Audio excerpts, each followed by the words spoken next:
The glint of dawn's first light found Violet Dawson crouched behind a water barrel, heart hammering against her ribs as she waited for the freight wagon to rumble past the saloon.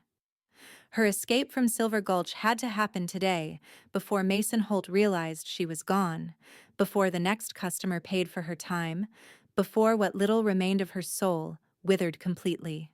Montana Territory, 1876. Silver Gulch was a mining town where fortunes were made and broken daily, but for women like Violet, there was only one currency that mattered. She had arrived 3 years earlier, 18 and desperate after her parents' farm burned.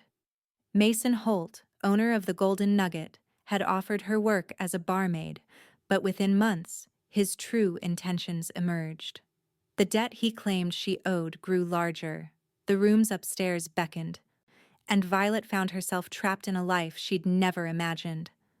The freight wagon rolled to a stop, and Violet slipped from her hiding place, clutching her meager possessions in a worn canvas sack. She had saved for months, hiding coins in the lining of her mattress, rationing every morsel of food to keep her strength up for this moment. Her plain brown dress and worn boots would not draw attention, and the shawl pulled over her copper hair concealed a face many men in Silver Gulch would recognize. "Get a move on there, boy," the driver called to his assistant.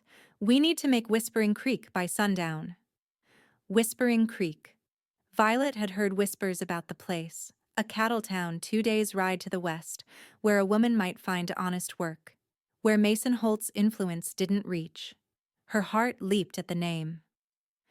That was her destination now. When the driver stepped into the general store, Violet made her move. The wagon's bed was loaded with supplies covered by a tarpaulin. She climbed silently into the back, burrowing beneath the heavy canvas, wedging herself between barrels of flour and boxes of canned goods. The rough wood scraped her palms, but she bit her lip against the pain. Physical discomfort was nothing compared to what she was leaving behind. Footsteps approached, and Violet held her breath. The wagon dipped as the driver and his assistant climbed aboard. A snap of reins, the creak of wheels, and they were moving. Silver Gulch began to recede, but Violet didn't dare peek out. Mason would discover her missing soon. He might send men after her. Hours passed in darkness and suffocating heat. The wagon bounced along the rutted trail, each jolt sending pain through Violet's cramped limbs. She had a canteen of water and some jerky, but dared not move enough to reach them. Her mouth grew parched, her stomach empty, but freedom tasted sweeter than any water could. As twilight approached, the wagon slowed. Violet heard voices, felt the wagon turn off the main trail. They must be stopping for the night. Panic fluttered in her chest. She couldn't be discovered now. When the men moved away from the wagon to make camp, Violet seized her opportunity. She slipped out from under the tarpaulin and over the side, landing silently on the dusty ground. Staying low, she scurried into the trees beyond the clearing. She would continue on foot until she reached Whispering Creek, or collapsed trying. The night closed around her as she picked her way through unfamiliar terrain. Stars emerged overhead, cold pinpricks of light in a vast black expanse. She had no map, no clear direction except west, following the North Star's guidance. Every rustle in the brush made her freeze. Every distant howl of a coyote sent fear coursing through her veins. By midnight, exhaustion claimed her. She found shelter beneath a rocky outcropping and curled into herself, using her sack as a pillow. Sleep came in fits and starts, dreams of Mason's men finding her, jolting her awake repeatedly. Dawn found her moving again, stomach cramping with hunger. She rationed her jerky carefully, taking small sips of water. The sun climbed higher, beating down mercilessly. Her fair skin burned, and her feet developed blisters that burst and bled inside her worn boots. Still, she pushed on. Late in the second day, Violet crested a rise and saw a valley spread below her. Whispering Creek, it had to be. The settlement was smaller than Silver Gulch, buildings clustered along a main street, surrounded by sprawling ranch lands. Hope surged in her chest, giving her renewed strength for the final descent. The town was quiet as she limped down the main street. Her appearance drew curious glances from the few people about their business. Violet kept her head down, clutching her shawl tight around her shoulders despite the heat. She needed work and lodging, but had no idea where to begin. A sign creaked in the breeze. Murphy's General Store and Post. Violet hesitated, then pushed the door open. A bell jingled overhead. "Be right with you," called a female voice from the back. Violet gazed around at the shelves stocked with goods. The store smelled of coffee beans, leather, and sweet tobacco, a far cry from the whiskey and cheap perfume of the Golden Nugget. "Can I help you, miss?" An older woman with gray-streaked hair tied in a bun appeared, wiping her hands on her apron. "I..." Violet's voice cracked from disuse. She cleared her throat. "I'm new in town, looking for work." The woman's kind eyes took in Violet's disheveled appearance, the dirt on her dress, the exhaustion in her face. Something like understanding passed across her features. "I'm Sarah Murphy. My husband George and I run this place." She paused. "You look like you've traveled hard to get here." Violet nodded, not trusting her voice. "We don't have work here, I'm afraid. But..." Sarah hesitated. "The Double Circle Ranch might." "They're always short-handed this time of year with the cattle drive coming up. The cook just left them high and dry, too."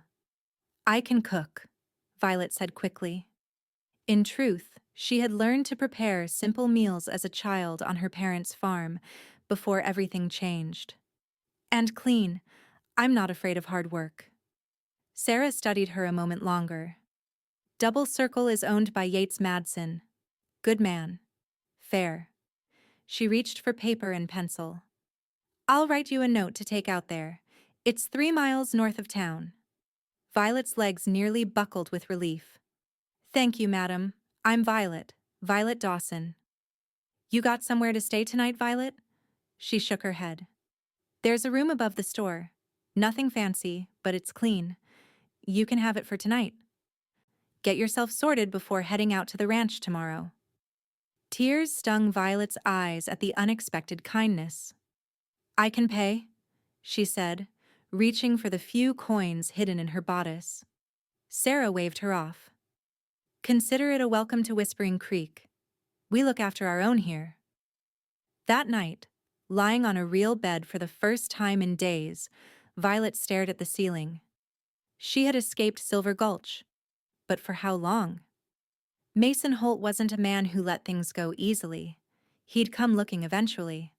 But for now, she had a chance, a slim one, but more than she'd had before. Morning arrived with renewed determination. Violet washed her face and hands in the basin, combed her copper hair and pinned it into a neat bun. Her dress was wrinkled and travel-stained, but it was the best she had.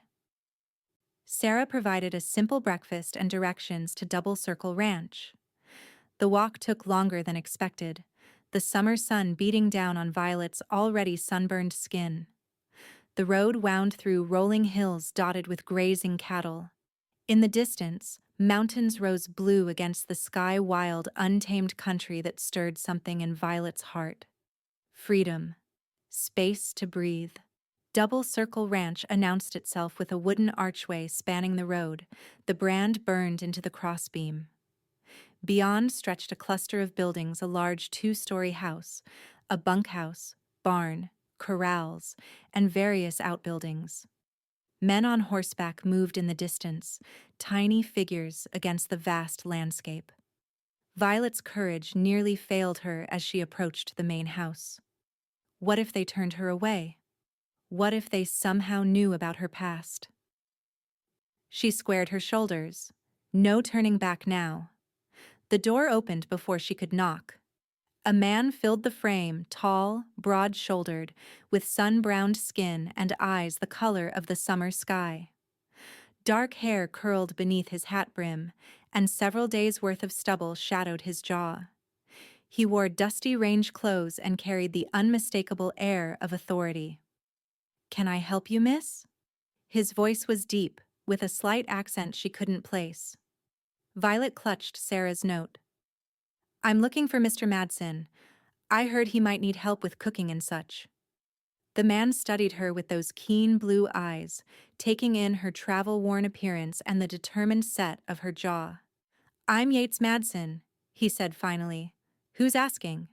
Violet Dawson, sir. She held out the note with a trembling hand.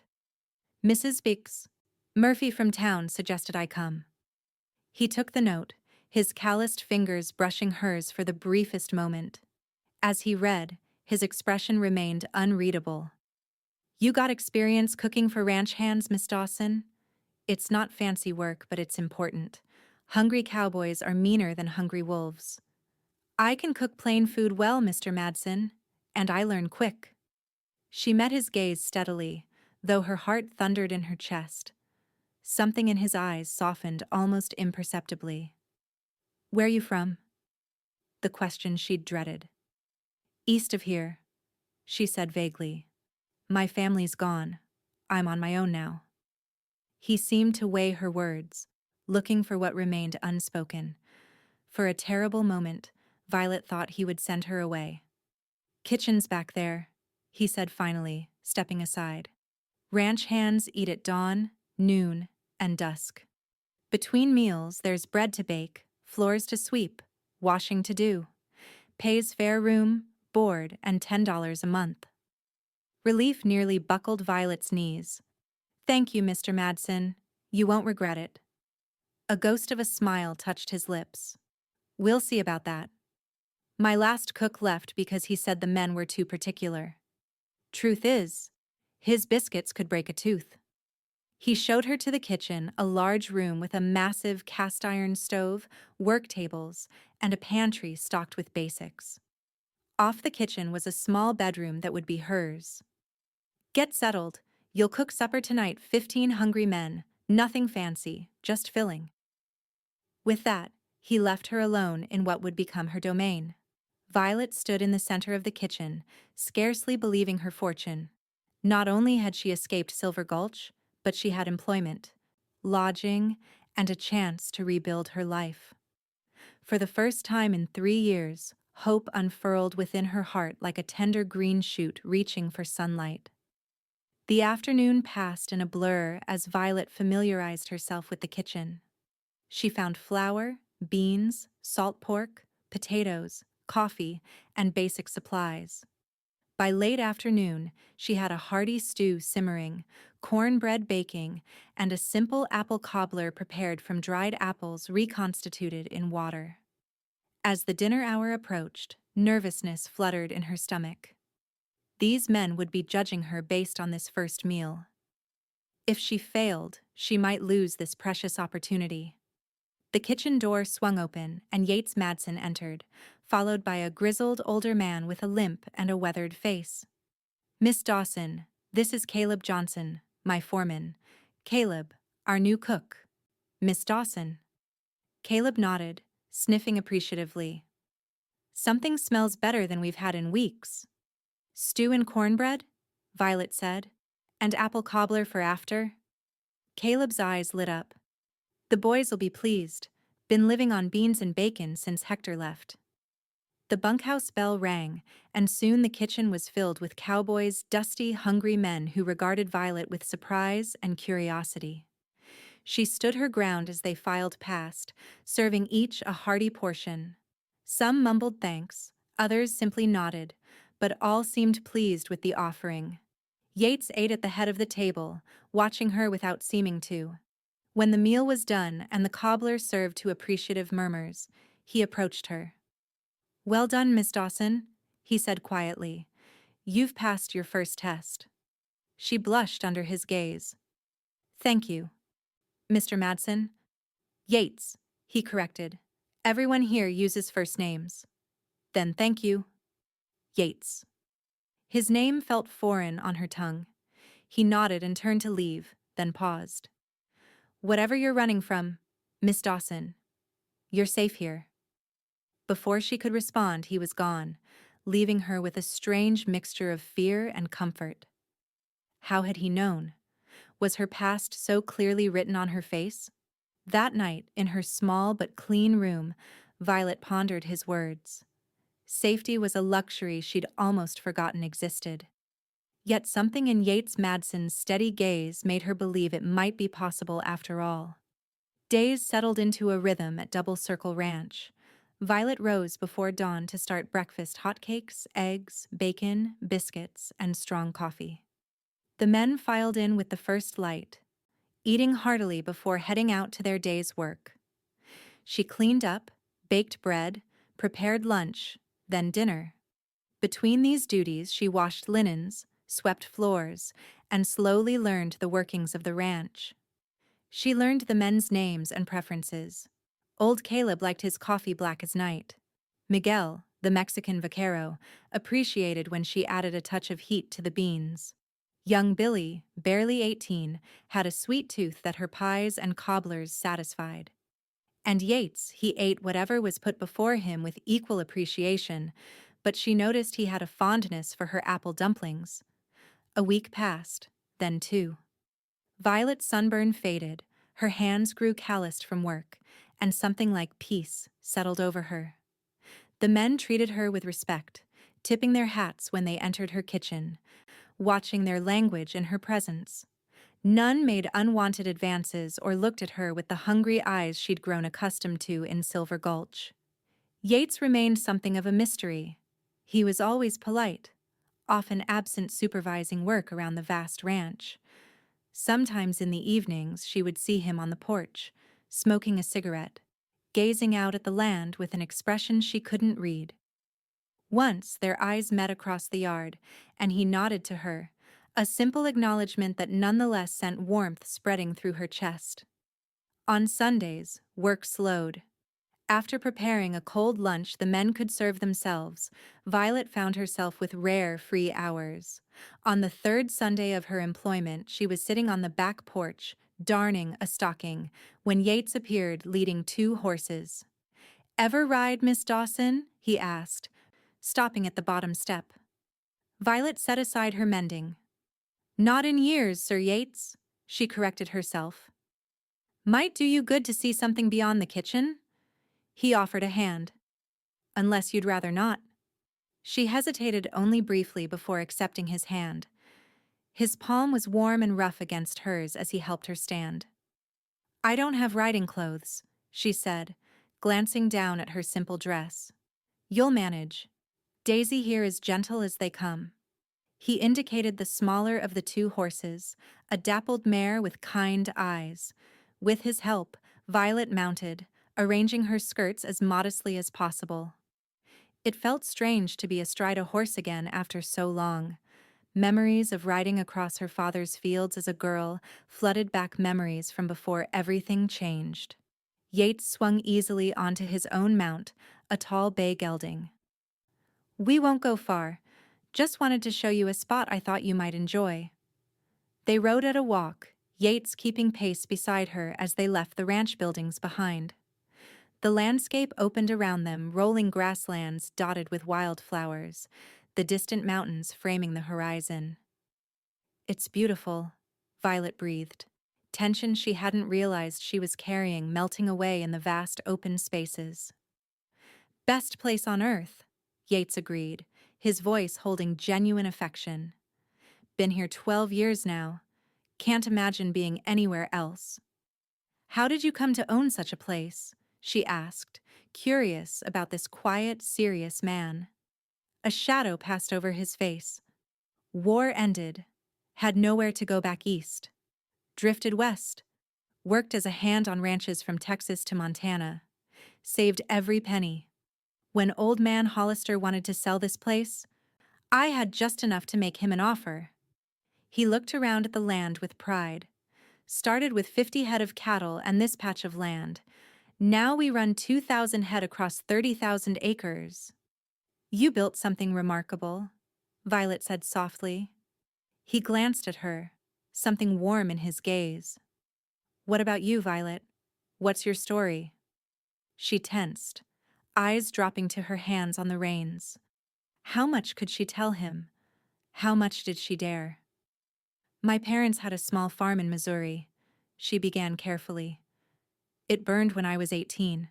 They didn't survive. This much was true. I've been making my way ever since. And before Whispering Creek?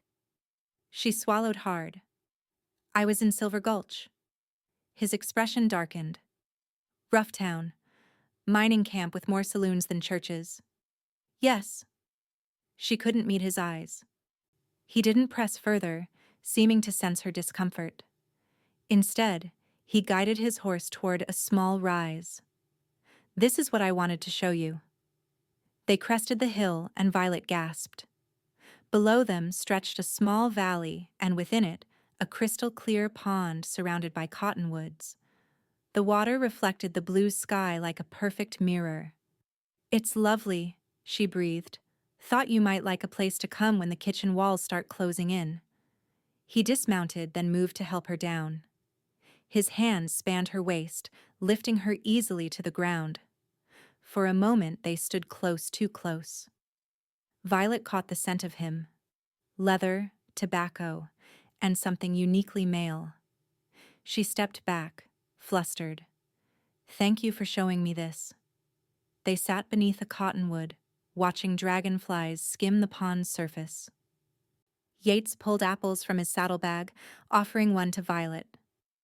The fruit was crisp and sweet, juice running down her chin. She wiped it away, embarrassed, but when she glanced at Yates, he was smiling. What? She asked. Nothing. He shook his head. Just good to see you relaxed for once. She hadn't realized how obvious her tension had been. I'm still finding my footing. You're doing fine. Men haven't eaten this well in years. He paused. They respect you, you know, not just for your cooking. Warmth spread through her chest at his words. Respect. Such a simple thing, yet it had been so long since she'd experienced it. Thank you, she said softly, for giving me a chance. His blue eyes held hers. Everyone deserves a chance, Violet. If only he knew what she'd done, what she'd been. Would he still believe she deserved a chance then? The moment stretched between them, filled with words unspoken. Then Yates cleared his throat and stood, offering his hand. We should head back. You'll have hungry men to feed soon. The ride back was quiet, each lost in their own thoughts. But something had shifted between them, a tentative trust beginning to form. As summer deepened into autumn, Violet found her place at Double Circle Ranch. The men accepted her as one of their own, bringing her wildflowers from the range, offering to carry heavy water buckets, telling her clean versions of their stories to make her laugh. She began to sleep through the night without nightmares, to look in the mirror and recognize herself again. And then there was Yates. Their Sunday rides became a quiet tradition. He showed her his favorite places on the vast ranch, a ridge where eagles nested, a hidden valley of aspen trees that turned golden in September, the best vantage point to watch thunderstorms roll in from the west. They talked of small things at first, then deeper matters. He told her about the war, about the brothers he'd lost, about his dreams for the ranch. She shared memories of her childhood, her mother's recipes, her love of books. What she didn't share was Silver Gulch, the Golden Nugget, Mason Holt. The men who had paid for her body while her soul retreated to some distant, untouchable place. As October painted the landscape in russet and gold, Violet realized with a start that she had feelings for Yates Madsen. It wasn't just gratitude for his kindness or admiration for his quiet strength. It was something deeper. Something that made her heart race when he entered a room. Something that sent warmth flooding through her when their hands accidentally touched. The realization terrified her. She was damaged goods. Soiled. And once Yates learned the truth about her past, any tender feelings he might harbor would surely die. The first snow fell in early November, dusting the ranch in white. Cattle were moved to lower pastures, and preparations for winter occupied everyone. Violet found herself baking more, preparing heartier stews and roasts to ward off the chill. The kitchen became the heart of the ranch, warm and fragrant, drawing men in from the cold. One evening, as she kneaded bread dough, the kitchen door opened. Violet looked up, expecting one of the hands seeking coffee. Instead, a stranger stood there, a man in a fine suit and bowler hat. With cold eyes and a thin smile that didn't reach them, her hands stilled in the dough. She knew that smile, had seen it on too many faces in Silver Gulch. "Well, well," the man said, removing his hat. "You're a hard woman to track down, Violet." Terror froze her blood. "How did you find me?" Mason Holt pays well for information. Took time, but money loosens tongues. He stepped closer. "He wants what belongs to him." "I don't belong to him," Violet said, hating how her voice trembled. "I never did." The man chuckled. "That's not how he sees it. You left without settling your debt. Without his permission." His eyes hardened. "I'm to bring you back. Tonight." Violet's mind raced. The hands were in the bunkhouse. Yates had ridden to town for supplies. No one would hear her if she screamed. "I'm not going anywhere," she said, trying to sound braver than she felt. The man sighed theatrically. "I was hoping you'd be reasonable." His hand moved to his coat, and Violet saw the glint of a revolver. "But Mason said you might be difficult. Said to remind you what happens to disobedient girls." He raised the gun, and Violet prepared to dive aside. But before he could take aim, the door behind him burst open. Yates stood there, his own revolver already drawn. "Drop it," he commanded, voice like steel. The stranger stiffened but didn't lower his weapon. "This doesn't concern you, Cowboy. The lady and I have business." "Any business with Miss Dawson concerns me." Yates's eyes never left the man, but Violet could see the confusion and questions in them. "I won't ask again. Drop the gun." For a tense moment, Violet thought the man would shoot anyway. Then, with a curse, he lowered his weapon, letting it clatter to the floor. "Kick it away," Yates ordered. The man complied, sending the revolver sliding across the wooden planks. "Now, who the hell are you? And what do you want with my cook?" "Name's Fletcher. I work for Mason Holt in Silver Gulch. This woman stole from him. Ran off. I'm here to collect what's owed." Violet's face burned with shame. This was it, the moment her past caught up with her, the moment Yates would learn what she really was. Yates's expression gave nothing away. "Is that right, Miss Dawson? You steal something?" She couldn't meet his eyes. "No, I just left." "Left what exactly?" Fletcher laughed, an ugly sound. "Tell him, Violet. Tell your cowboy what you did at the Golden Nugget. How many men paid good money for enough?" Yates's voice cracked like a whip. "Miss Dawson works for me now. Whatever she did before is her business." "She belongs to Mason Holt," Fletcher insisted. "He owns her debt. Owns her." "No man owns another in this country," Yates said coldly. "Not anymore. Now, you're going to leave my ranch and never return. You're going to tell Holt that Violet Dawson is under my protection now, and if he sends anyone else after her, they won't leave alive. Understood?" Fletcher's face contorted with rage. "You have no idea who you're dealing with. Holt has connections. I don't give a damn who he is or who he knows." Yates took a step closer, his revolver never wavering. "This is my land. My rules. And I'm giving you exactly one chance to ride away." Something in his tone must have convinced Fletcher he meant business. The man's bravado crumbled. "Fine. But this isn't over." He glared at Violet. "Holt doesn't forget. Neither do I." "Get out," Yates said quietly. When Fletcher had gone, escorted to the property line by Caleb and two other hands, silence fell heavy in the kitchen. Violet couldn't look at Yates. Shame and fear kept her eyes fixed on the half-kneaded bread dough, now dry at the edges. Violet. His voice was gentle now. Look at me. She forced herself to raise her head. His expression wasn't what she expected, not disgust or anger, but concern. Are you all right? A hysterical laugh bubbled up. All right? You just heard you know what I was now. I know you survived, he said simply. I know you found the courage to leave. Tears stung her eyes. I didn't tell you. I let you think I was respectable. You are respectable. He set his revolver aside and moved closer. Whatever happened in Silver Gulch, whatever you had to do to survive it doesn't define you. The kindness in his voice broke something inside her. Tears spilled down her cheeks. I was so afraid you'd send me away if you knew. Why would I do that? He sounded genuinely puzzled. Because I'm ruined, used. The ugly words tasted bitter on her tongue. Men don't want women like me except for one thing. Yates was quiet for a long moment. When he spoke, his voice was low and intense. The first time I saw you standing on my porch, do you know what I noticed? She shook her head.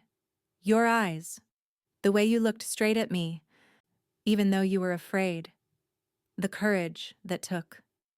He stepped closer. Every day since, I've seen more your kindness to young Billy when he was homesick. Your patience teaching Miguel's daughter to make tortillas. The way you hum when you think no one's listening.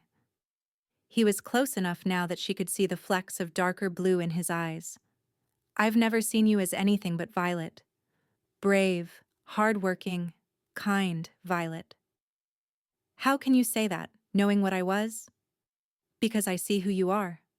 His hand rose, hesitated, then gently brushed a tear from her cheek. And if you'll let me, I'd like to keep seeing you. Not as my cook. As a woman I've grown to care for very deeply. Violet's breath caught. Yates, you can't mean I do. His gaze was steady, certain. I've been falling in love with you since the day you served that first apple cobbler, but I didn't think you were ready to hear it. Maybe you're still not. If so, I'll wait. Love. The word hung between them, beautiful and terrifying. Violet had stopped believing in love years ago, had locked away that dream with so many others. I don't know if I remember how, she whispered. To love, to be loved. We can learn together. He didn't try to touch her again, giving her the space to decide. If that's what you want. What did she want?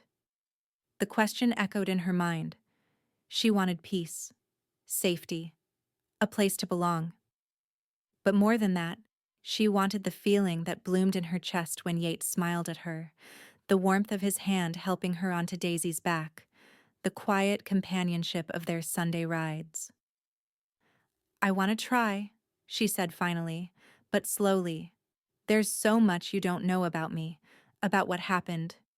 You can tell me when you're ready. Or never. It doesn't change how I feel. In his eyes, Violet saw something she'd thought lost forever, hope for a future where her past didn't define her.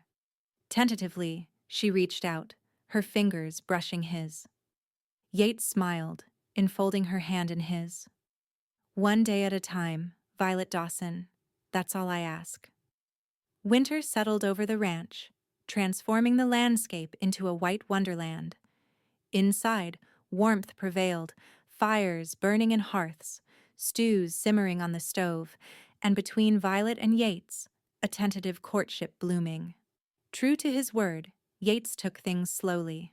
Their Sunday rides continued when weather permitted, now with added moments, his hand helping her over a fallen log, lingering a moment longer than necessary, shared laughter over some small observation. Once, as Christmas approached, a sprig of mistletoe appearing mysteriously over the kitchen doorway, leading to their first kiss, brief and sweet, leaving Violet breathless and blushing. The men noticed the change between them, exchanging knowing glances but saying nothing directly. Old Caleb brought Violet a carved wooden box for her few treasures. Miguel's wife Elena visited, bringing friendship and gossip from town. Young Billy picked winter berries for Violet's pies, his ears turning red when she thanked him. Through it all, the shadow of Mason Holt loomed. Yates posted men as lookouts, never letting Violet ride alone, keeping his revolver close. But as weeks passed with no sign of trouble, they began to hope Fletcher's threats had been empty. They were wrong. January brought a bitter cold snap, temperatures dropping far below freezing. The ranch turned inward, men staying close to home, tending necessary chores and huddling near fires. On the coldest night, with wind howling around the eaves, Violet was in the kitchen preparing hot chocolate for the hands when she heard shouts from outside. Yates burst through the door, face grim. "Fire in the north pasture! Someone set the winter hay ablaze." Behind him, the sky glowed an unnatural orange. Men were already running for horses, grabbing buckets, organizing to fight the flames. "Stay inside," Yates told her, buckling on his gun belt. "Lock the doors." "Be careful," she pleaded, sudden fear gripping her heart. This was no accident, she knew it with certainty. He pressed a quick kiss to her forehead. "Always am." Violet watched from the window as Yates and his men rode toward the distant fire. She paced the kitchen, unable to settle. Something felt wrong, the timing, the location of the fire, a diversion. The realization hit her like a physical blow. If she were Mason Holt, planning to reclaim his property, this is exactly what she would do, draw the men away from the house, leaving her vulnerable. Violet moved quickly to Yates's study, finding the loaded rifle he kept there. Her father had taught her to shoot as a girl, but it had been years. Still, the weight of the weapon provided some comfort as she moved through the darkened house, checking doors and windows. A floorboard creaked upstairs. Violet froze, straining her ears. Another creak, someone moving stealthily across the second floor.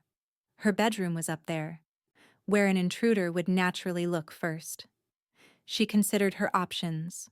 She could flee, run to the bunkhouse or barn, find whoever remained behind. But the bitter cold would slow her. And what if no one was there? The fire had been calculated to draw everyone away. No, she was done running. Violet positioned herself at the bottom of the stairs, rifle raised. "I know you're up there," she called, proud of how steady her voice sounded. "I'm armed." Silence, then a low chuckle. "Always did have good ears, Violet." The voice sent ice through her veins. Not Fletcher this time. Mason Holt himself. He appeared at the top of the stairs, a tall silhouette with the unmistakable outline of a gun in his hand. "Put that down before you hurt yourself, girl. You know you don't have it in you to shoot." "I've changed," she said, finger on the trigger. "Come down here and find out how much." "Such spirit. It's what I always liked about you." He descended one step, then another. "You know why I'm here. You owe me. For the clothes on your back, the food I provided, the roof over your head. For the customers you disappointed when you ran." "I owed you nothing," Violet spat. "You lied to me, trapped me, sold me. Business, sweetheart. Nothing personal." Another step down. "Now, we can do this the easy way, or we can do it hard. Your cowboy friend and his men will be busy for hours with that fire. No one to hear you scream." Terror pulsed through her, but with it came something else, rage. Rage at what this man had taken from her, at how he'd used her, at his assumption that he could simply walk in and reclaim her like lost property. "Stop right there," she commanded as he took another step. He ignored her, descending further. "Fletcher was right. You've gotten ideas above your station. We'll need to correct that when we get back to Silver Gulch. I'm not going anywhere with you." "Don't be stupid, Violet. You think this little fantasy can last? Playing house with a rancher who doesn't know what you really are?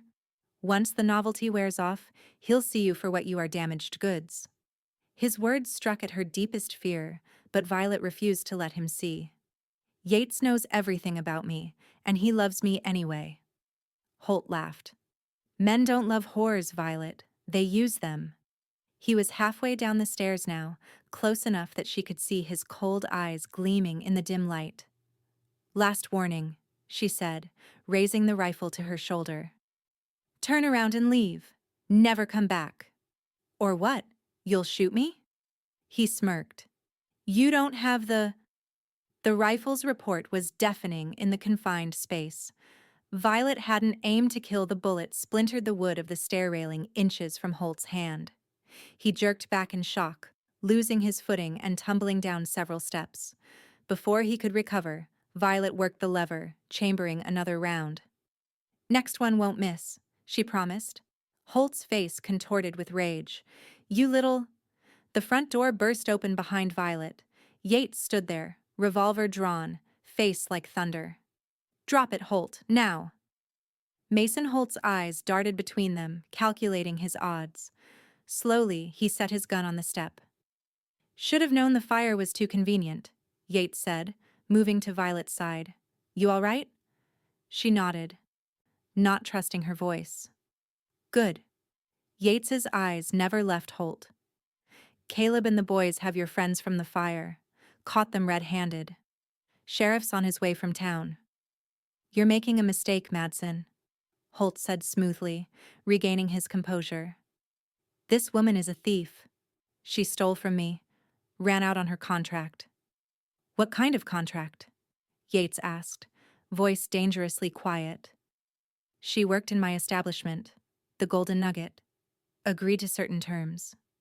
Under duress and false pretenses, Violet interjected. After you deliberately inflated my debt to keep me trapped. Yates's jaw tightened. You forced women into prostitution, held them against their will. Holt shrugged. Business.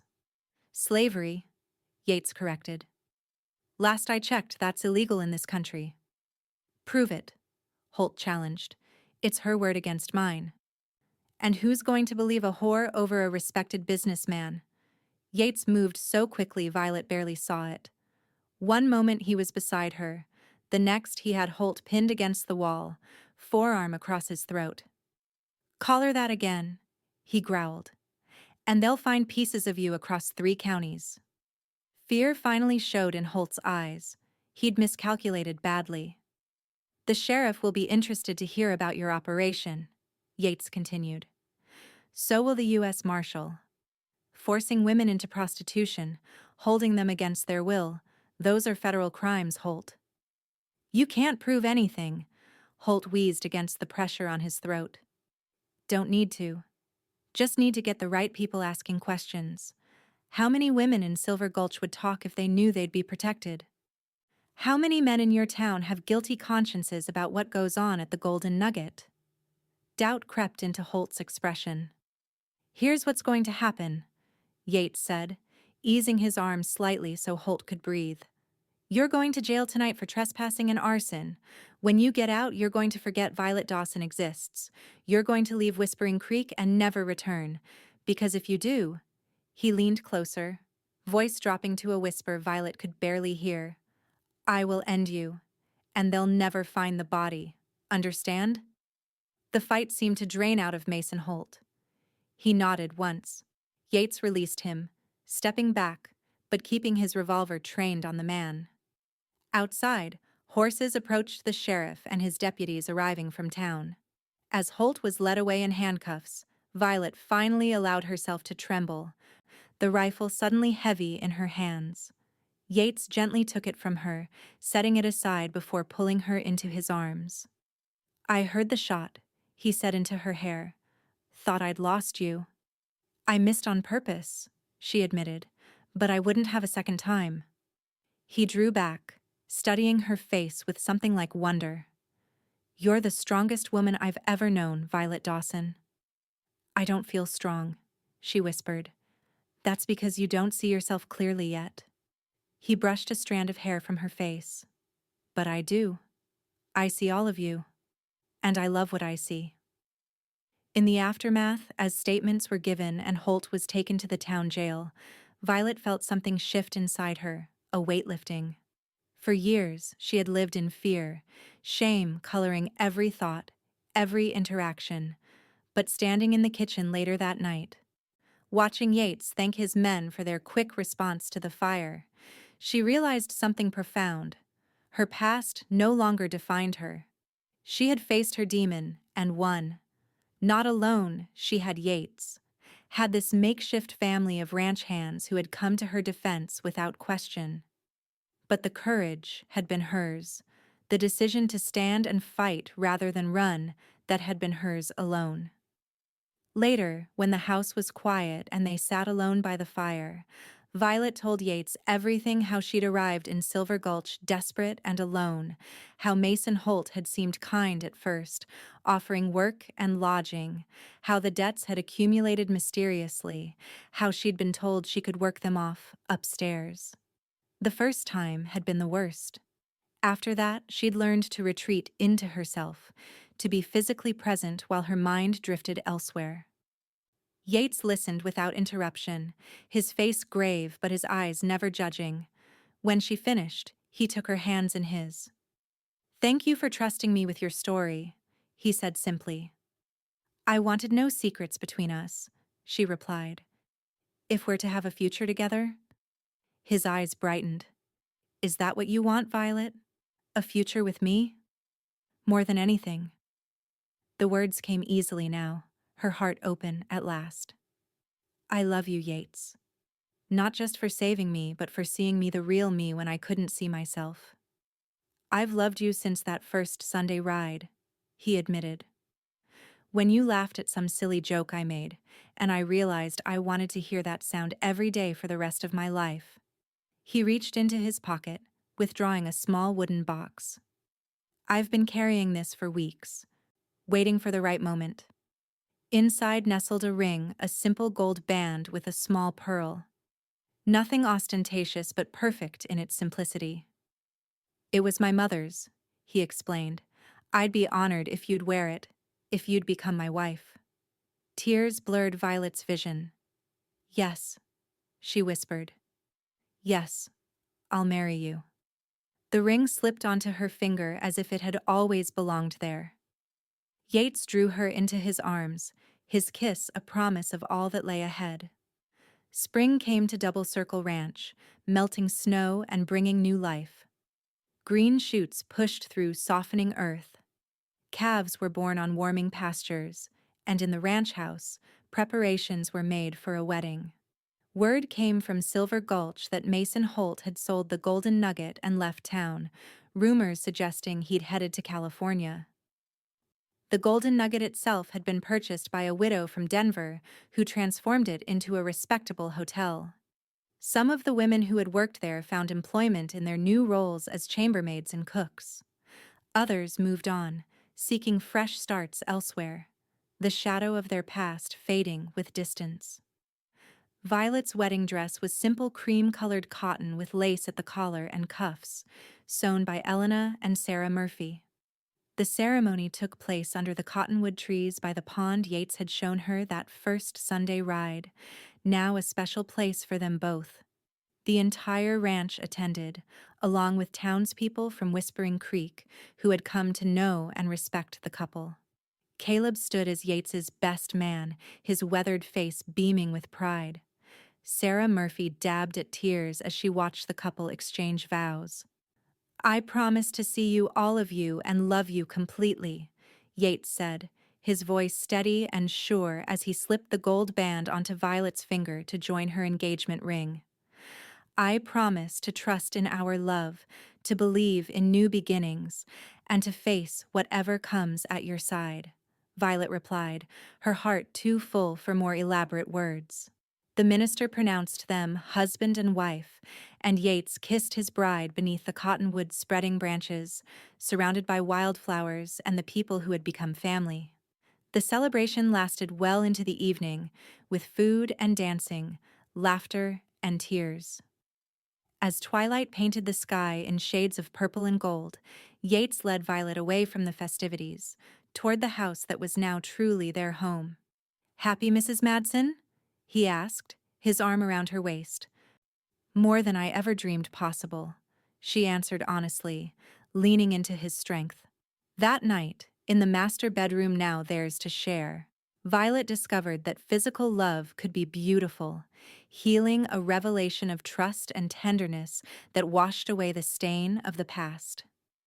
In Yates's arms, she was not what had been done to her, but simply herself, a woman loved completely for her heart, her mind, her soul. Years passed, seasons turning one into the next. Double Circle Ranch prospered under their joint stewardship. Violet's kitchen remained the heart of the home, but she was no longer just the cook, she was the ranch mistress, respected by the hands, beloved by her husband, and eventually, adored by their children. Emma came first. Born in the winter of their second year of marriage, a daughter with Violet's copper hair and Yates's blue eyes. 2 years later, Samuel arrived, strong and serious like his father. And finally, little Grace, a surprise blessing when they thought their family complete. Violet never forgot where she had come from, the darkness she had survived. But those memories no longer held power over her. Instead, they informed her compassion, her determination to help others in need. When a young woman appeared at their door one autumn day, bruised and frightened, Violet recognized the haunted look in her eyes. Without question, she offered shelter, work, and eventually, a family. Over the years, others came, women fleeing abusive husbands, girls escaping impossible situations, each finding at Double Circle Ranch not just employment, but restoration. "You've created something remarkable," Yates told her on their 10th anniversary as they sat on the porch watching their children play in the yard. Ranch hands moved about their evening chores, and in the bunkhouse, two young women, the most recent additions to their extended family, prepared the evening meal. "We created it together," Violet corrected, leaning against his shoulder. "I couldn't have done any of this without you." "You're wrong about that," he said, pressing a kiss to her temple. "You're the strongest person I know, Violet Madsen. You would have found your way regardless." Perhaps he was right. The girl who had crouched behind a water barrel in Silver Gulch, gathering courage to flee, had possessed a strength she hadn't recognized. But Violet knew with certainty that Yates's love had helped her find that strength, had shown her what was possible when someone saw past her circumstances to her true self. "Maybe," she conceded, "but I'm glad I found my way here. To you." As the sun set behind the distant mountains, painting the sky in brilliant hues of orange and pink, Violet Madsen reflected on the journey that had brought her to this moment. From desperate escape to profound love, from shame to redemption, from solitary survival to the rich tapestry of family. She had escaped a town that sold her body and found a man who saw only her soul. In doing so, she had discovered her own worth not as defined by others, but as the strong, loving woman she had always been beneath the pain. And in that discovery lay the greatest freedom of all.